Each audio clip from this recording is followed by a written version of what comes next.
노화를 예방하고 노화를 막는다라고 하는 관점에서 봤을 때 간헐적 단식은 굉장히 효과적인 방법입니다.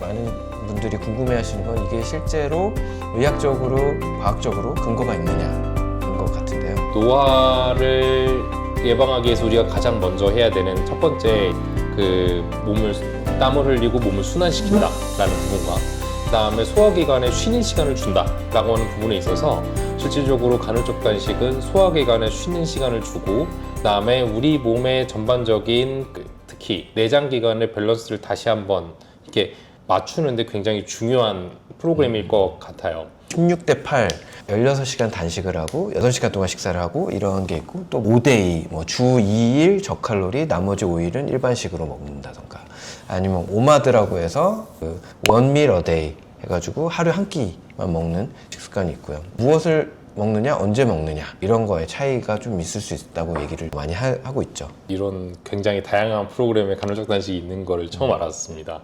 우리 몸의 소화기관은 기본적으로 입안에 음식물이 들어와서 그걸 잘게 부수고 실제로 단백질, 탄수화물, 지방 이런 것들을 소화를 해서 우리가 흡수하는 다양한 과정들을 거치는 일련의 과정입니다. 단순히 영양분을 흡수하는 것만을 우리가 소화라고 생각을 하는데 사실 이 영양분을 흡수하고 그 다음에 이것들을 잘게 부수는 과정에서 굉장히 많은 다양한 장기들이 여기에 같이 관여를 해요. 잘 아시다시피 간, 이자, 그 다음에 췌장 이런 거 다 관여를 하고 뇌 또한 굉장히 활성화된 형태로 이것들에 대해서 관여를 합니다. 그 외에도 다른 주변 장기를 둘러싸고 있는 근육들 그리고 심지어 골격근까지 이것들에 다 관여를 하면서 어떻게 보면 우리가 먹는다 이것들을 소화시켜서 흡수한다 라는 과정은 우리 몸에서 단순히 에너지를 얻는 것 이상의 굉장히 중요한 이벤트인 거죠. 지속적인 음식물의 노출은 우리 몸을 늘 항상 소화에 대비된 형태로 유지하게 만들어요. 소화기관에 쉬는 시간을 주는 것은 단순히 소화기관에 대한 영향뿐만 아니라 몸의 다른 부분들도 소화에 최적화된 형태를 벗어나서 다른 활동에 집중할 수 있는 그러한 변화의 기회를 부여를 합니다. 그러다 보니까 실제로 더 많은 활동에 대해서 더 집중적으로 할 수 있고 예를 들어서 운동을 한다든지 했을 때 나오는 다양한 유해 물질들을 훨씬 더 잘 제거할 수 있도록 우리 몸을 준비할 수 있게 해주죠. 이런 의미에서 간헐적 단식은 굉장히 중요한 부분인 게 우리가 이런 식으로 마음 먹고 어떤 프로그램을 짜지 않으면 사실 음식물에서 자유롭지기가 어렵기 때문이에요.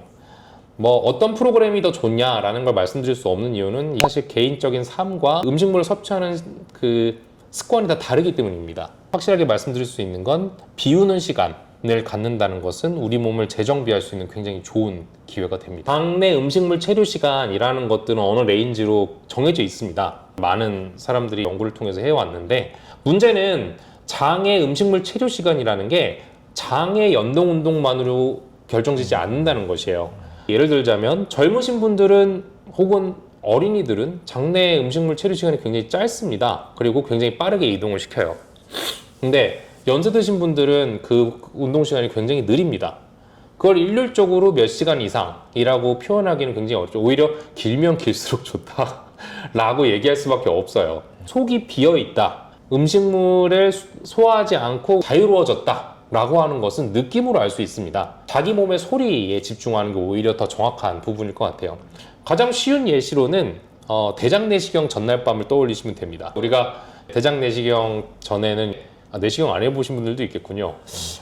이게 참 설명하기 힘든 기분인데 대장내시경을 위해서 장을 비우는 약을 복용하고 나시면 사실 물이 굉장히 많이 빠져나가기 때문에 기력도 굉장히 없고 정말 고통스럽죠. 하지만 어떻게 보면 음식물과 장이 굉장히 비어있고 더 이상 운동하지 않고 그러니까 기능하지 않고 있는 것을 그때 명확하게 느끼실 수 있어요. 그래서 한번 그 부분에 대한 느낌을 기준으로 갖고 물론 그 정도로 완전히 비우기는 어렵겠지만 실제로 그 느낌에 준해서 자신의 적합한 시간과 이 타임라인을 조정하시면 적합한 공복 시간을 설정하실 수 있을 거라고 생각이 됩니다. 아까 앞서 말씀드린 16대 8, 한 16시간 공복을 유지했을 때 실제로 되게 오래된 체지방을 분해해서 지방을 연소시켜주고 체중 감량시키는 효과가 있다. 그래서 16시간 공복이 어떤 요즘은 이런 간헐적 단식의 기준이 좀 되는 것 같아요. 그 데이비드 싱클레어 박사도 자기는 아침을 먹지 않는다. 이게 간헐적 단식을 이행하는 하나의 방법이라고 얘기를 했고, 그래서 보통은 이런 식으로 많이 합니다. 저녁 8시 이후에 공복을 유지해요. 그리고 아침을 거르고 그 다음날 점심을 먹으면 그게 대충 16시간 정도 되거든요. 그러면 이제 지방을 조금 더 효과적으로 효율적으로 분해한다라는 게 오토파지의 활성화를 통해서 세포 청소하고 손상 단백질을 제거해주고 새 단백질을 만들어주고 이런 효과도 있다고 들었고요. 16시간은 위부터 장까지 음식물을 한번 섭취했을 때 그게 계속적인 연동운동으로 처리가 되는 일반적인 시간을 의미하기 때문이라고 생각을 합니다. 간헐적 단식을 저는 매일매일 하는 입장에서 가장 중요한 포인트는 이 공복 상태를 되게 즐기는 거. 이게 처음에는 되게 고통스럽고 그렇죠. 힘들고 그렇거든요. 그리고 처음에 간헐적 단식 시작하시는 분들은 자기의 몸 상태를 체크를 하시긴 해야 돼요. 맞아요. 저혈압이나 이런 것들이 있으신 분들은 특히 조심하셔야 되고, 저도 처음에 할 때는 약간 저혈당 쇼크처럼 너무 어지럽고 맞아요. 힘이 없고 이런 게 있었거든요. 근데 몸이 적응하기 시작하면서 충분히 괜찮아지긴 하거든요. 처음에는 이 공복 상태가 되게 거북하고 뭘 먹고 싶고 좀 그런 게 있지만 되게 기분 좋음으로 다가오는 그런 상태가 오거든요. 또 간헐적 단식의 좀 장점 중에 하나는 예를 들어 하루 한 끼를 먹는다. 그 한 끼는 조금 더 건강을 덜 신경 써도 된다? 정말 그것까지 건강하게 샐러드 먹을 필요 없다. 약간은 정크성이 있어도 충분히 먹어도 괜찮다. 이런 보상 심리도 있는 것 같아요. 공복감에서 오는 그 불편감을 이기는 좋은 방법 중에 하나도 운동을 하는 거예요. 우리가 공복감에서 나타나는 그 고통과 불편감을 계속 느끼는 이유는 이게 스트레스이기 때문입니다. 우리 몸은 항상 어느 정도의 음식물을 계속 위와 장에 두고서 그것들을 분해하고 거기에 맞는 일을 하도록 그 전에 톤이 맞춰져 있었는데 갑자기 걔가 없어졌어요. 그런데 없어졌다고 해서 우리가 그걸 바로 인지하지 못하니까 그걸 하고 있으니까 주변에서 아우성을 칩니다. 이제 내가 일할 걸 내놔라. 그러면은 실제로 봤을 때 어떻게 보면은 나는 이 공복감에 탈출하고 싶은데 다른 내장 장기 주변에 있는 뇌까지도 모두 다 그 공복감에 집중이 되어 있는 상태인 거예요. 그러면은 더 이게 고통스럽게 느껴지기 마련인데, 반대로 다른 일, 예를 들자면 운동을 한다든지 게임을 한다든지 아니면 책을 읽는다든지 다른 활동을 하게 되면 오히려 우리가 그 집중된 공복감에서 조금 더 자유로울 수 있고 그 다른 일에 대해서 훨씬 더 효율과 집중도가 올라가는 것도 느낄 수 있어요. 그렇게 되면 그 공복감에 대해서 조금 더 긍정적인 경험들이 쌓이게 되고 우리가 그것을 이길 수 있는 더 큰 그 힘을 가지게 될 수 있어요. 실제로 간헐적 단식에 대해서는 그 연구 결과, 임상 실험 결과들이 있고 인슐린 저항성 개선이 되고 체지방 분해 促진되고 성장 호르몬 증가하고 그다음에 오토파지 활성화돼서 세포 청소나 손상 단백질 제거해주고 염증 억제해주고 등등 되게 다양한 좋은 과학적 근거들이 있긴 합니다. 하지만 이게 딱 정의해서 그렇다라고 얘기하기는 쉽지 않고 실제로 안 좋다는 얘기들도 있죠. 특히 이제 아침을 거르면 뇌 기능을 좀 저하시킨다. 네. 말씀도 맞아요. 왜냐면은 뇌 같은 경우는 그 되게 특이한 기관인데 우리 몸에서 포도당만을 영양소로 사용하는 건 뇌밖에 없어요. 나머지는 뭐 지방도 분해해서 사용하고 단백질도 분해해서 사용하고 이렇게 하면서 약간 대체제들을 만들기 마련인데 뇌만은 순수한 포도당을 물론 다른 것들을 다 분해해서 얻은 것들이라고 하더라도 포도당만을 갖고 가서 일을 합니다. 그러다 보니까 특히나 학생들 같은 경우에는 오전 수업, 오후 수업 뇌를 인텐시브하게 사용하는 시간이 있는 경우에는 아침 식사를 권장을 하는 게 다른 지방이나 단백질에서 포도당을 만든 다음에 그걸 뇌로 보내는 데는 전환기관과 그 다음에 에너지가 너무 많이 들어가니까 어떻게 보면은 집중도나 훨씬 더 컨디션을 올릴 수 있는 부분도 있죠. 하지만 아주 인텐시브한 작업을 필요로 하지 않는다라고 하면 오히려 아침을 거르는 쪽이 훨씬 더 전체적인 몸의 톤 관리에는 좋을 수 있는 거죠. 그래서 결국 내 생활이 어떻게 유지가 되고 나한테 필요한 것이 무엇인가를 정확하게 인지하고 거기에 맞는 생활을 설계하는 것이 굉장히 중요합니다. 공복을 자다 보면 어려우니까 뭐 물을 마시거나 블랙커피까지는 괜찮아. 이거 관련 좀 정리를 해보면 좋을 것 같은데 제가 보니까 블랙커피, 스파클링 워터, 비타민 등까지는 괜찮다. 이거에 대해서 어떻게 보면 좋을까요? 사실 거기 무가당, 커피, 비타민 음료 이런 건 액체다라는 걸 제외하고 완전 다 다른 것들이에요. 그러니까 예를 들어서 무가당 음료와 비타민 음료를 동일하게 볼 수 없습니다. 비타민 음료는 대체적으로 봤을 때 다 당이 들어있고 비타민 소량 들어있죠. 무가당 음료와 물이 같은 거냐? 라면 그 부분도 달라요. 그러니까 우리 몸의 입장에서 보면은 우리는 똑같은 비슷한 액체니까 비슷하지 않을까라고 마시지만 우리 소화기관의 입장에 봤을 때는 다 다른 것들입니다. 결과적으로 봤을 때는 그것도 다 끊는 게 맞는 거고 필요한 건 물이에요. 물은 마셔야 됩니다. 그리고 물이 부족하면 더 힘들어요. 사실 단식 기간이 길어지거나 물을 섭취하는 시간이 길어지면 전해질의 섭취도 반드시 필요합니다만 그 정도까지 시간 동안 단식을 하신 경우 굉장히 좀 그래서 반나절 몇 시간 이 정도 갖고 전해질이 필요하고 이렇게 얘기하기는 어렵기 때문에 물이냐 그 외의 요소냐 한 정도의 차이일 것 같아요. 당이 들어가지 않은 커피 아메리카노 같은 것들 이거는 물하고 거의 비슷하지 않냐라고 생각하신 분도 있겠지만 사실 신체적 반응은 굉장히 다릅니다. 거기에 들어있는 미량의 탄수화물과 카페인과 같은 요소들은 사실 우리 몸에 굉장히 다양한 생리적 반응을 유도를 해요. 반대로 얘기하면 소화기관에서 그 반응들을 유도하는데 집중하게 만드는 거죠. 여기서 핵심적인 부분은 사실 비우는 것이 아니라 소화기관을 그 업무에서 탈출시키는 것입니다. 그러니까 비우는 데 집중하지 말고 탈출시키는 데 집중을 해야 돼요. 약을 먹는다. 이것조차도 거기에 대해서 탈출시키는 것이 아니에요. 기준을 거기다 두면 좋을 것 같습니다. 식사를 거르다 보면 네. 이 얘기 시간대마다 나오고 여기가 아무것도 없으니까 불편하죠. 불편하고 위액이 결국에 안 좋다. 이런 건 어떤가요? 그것도 맞는 말씀이에요. 그러니까는 그 간헐적 단식의 어떤 프로그램이 좋다라고 일관적으로 얘기할 수 없는 게 그 전에 갖고 있던 식사 습관이 다 다르기 때문에 위액이 나오는 양의 빈도와 양이 다 차이가 나기 때문입니다. 위를 손상시키는 가장 큰 원인 중에 하나의 음식물 없이 나오는 위액은 그럼 왜 음식물이 없는데 위액이 나오느냐를 봐야 돼요. 우리가 지속적으로 많은 양의 음식물을 섭취하고 있다라고 하면 음식물이 나올 때마다 우리는 위액을 분비합니다. 음식물을 섭취하기 위해서죠. 반대로 얘기하면 음식물을 계속 섭취하고 있기 때문에 위액이 나오는 거예요. 그럼 갑자기 줄이면 위액이 나오겠죠. 음식물이 당연히 이때쯤이면 들어와야 되는데 하고 그냥 준비하는 겁니다. 그런데 음식물이 안 들어왔으니까 그게 불편한 것이죠.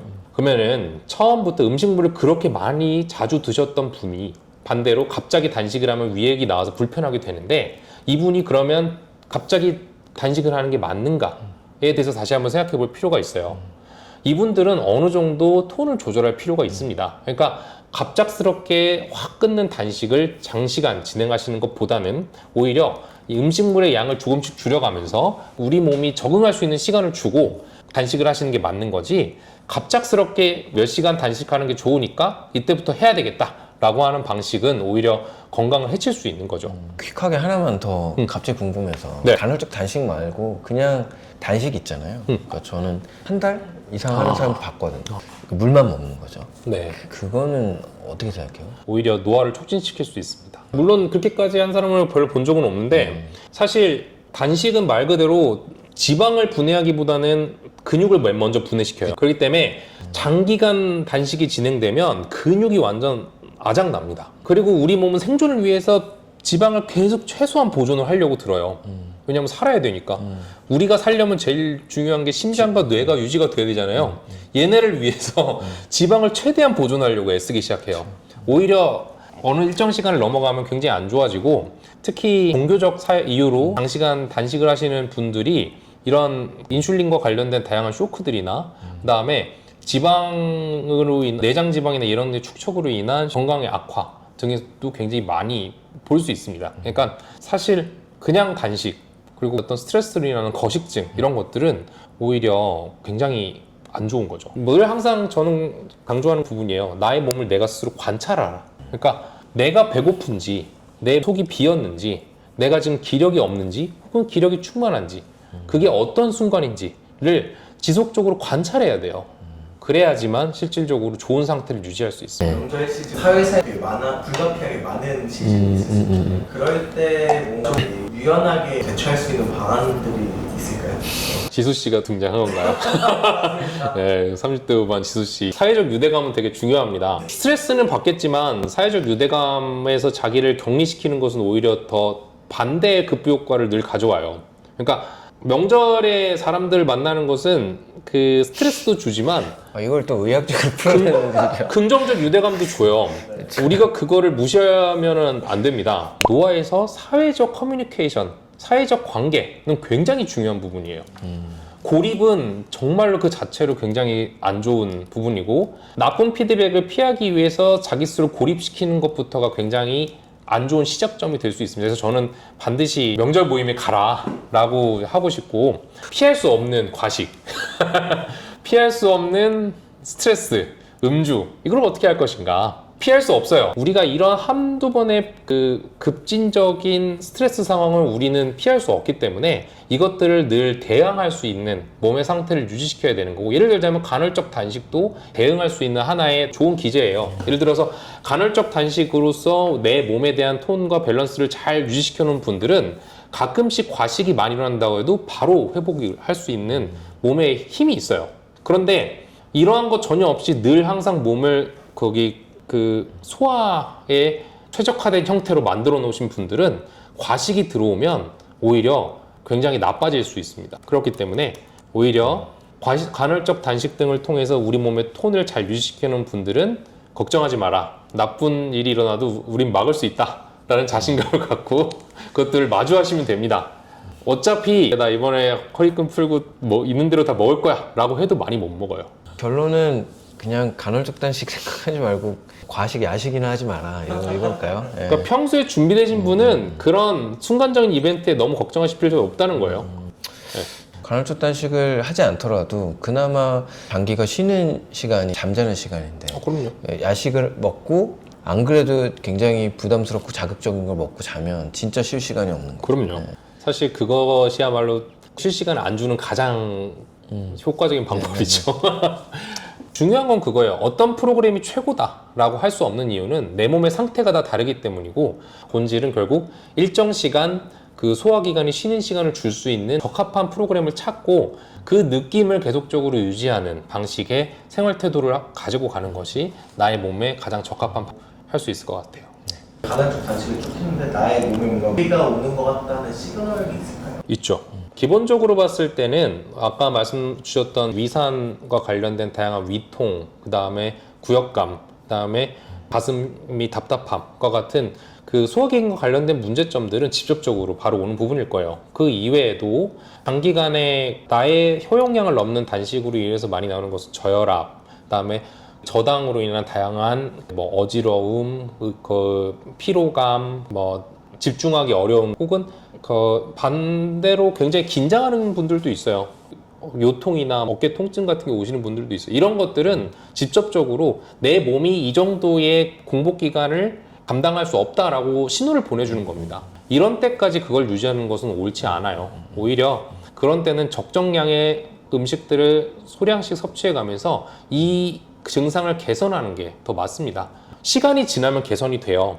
그런 상태가 영원히 지속되지 않습니다. 우리는 이렇게 돼서 포기하면 앞으로는 다시 할 수 없을 거야 라는 불안감을 가지고 계신 분들도 있는데 절대 그렇지 않습니다. 극복하고 계속적으로 관리하다 보면 점점점 내가 이것을 통제할 수 있는 시간은 늘어나요. 그렇기 때문에 걱정하지 말고 그때는 드시고 또 다시 시도하고 1개월, 2개월, 3개월 계속적으로 늘려가다 보면 자연스럽게 조절할 수 있어요. 매일 하라는 거 아닙니까? 어느 날 3끼 먹고 어느 날 2끼 먹고, 네.